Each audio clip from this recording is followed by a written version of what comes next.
TGPSC group 4 merit జాబితా విడుదల 13 నుంచి వెబ్ ఆప్షన్స్ అని నమోదు. హైదరాబాద్ రాష్ట్రంలో 8,185 గ్రూప్ 4 పోస్టుల భర్తీ ప్రక్రియలో కీలకమైన ధ్రువపత్రాల పరిశీలనకు టీజీపీఎస్సీ తేదీని ఖరారు చేసింది.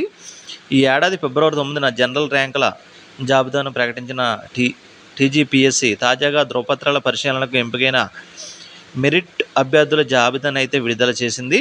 ఎంపికైన అభ్యర్థులు జూన్ 13 నుంచి వెబ్ ఆప్షన్స్ నమోదు చేసుకునేందుకు కమిషన్ అవకాశం కల్పించింది. ధ్రువపత్రాల పరిశీలనకు వచ్చే అభ్యర్థులు తప్పనిసరిగా వెబ్ ఆప్షన్లు నమోదు చేసుకోవాలని సూచించింది. వారిని మాత్రమే విడతల వారీగా ధ్రువపత్రాల పరిశీలనకు అనుమతిస్తామని పేర్కొంది. అభ్యర్థులు వెరిఫికేషన్కు హాజరు కావాల్సినటువంటి రోజువారీ తేదీలను కమిషన్ అయితే వెబ్సైట్లో పొందుపరుస్తామని ముందుగానే తెలియపరిచింది. పరిశీలన కోసం అవసరమైన పత్రాలన్నీ సిద్ధం చేసుకోవాలని అభ్యర్థులు కమిషన్ అయితే సూచించింది. కుల ధృవీకరణ పత్రం,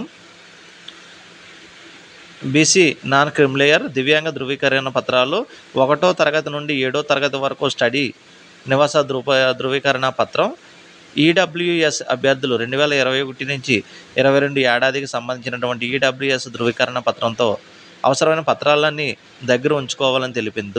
ధృవీకరణ పత్రాల పరిశీలన సమయంలో తప్పనిసరిగా ఈ పత్రాలన్నీ సమర్పించవలసి ఉంటుంది. అభ్యర్థులు అదనపు గడువు ఇవ్వబోమని ఇప్పటికే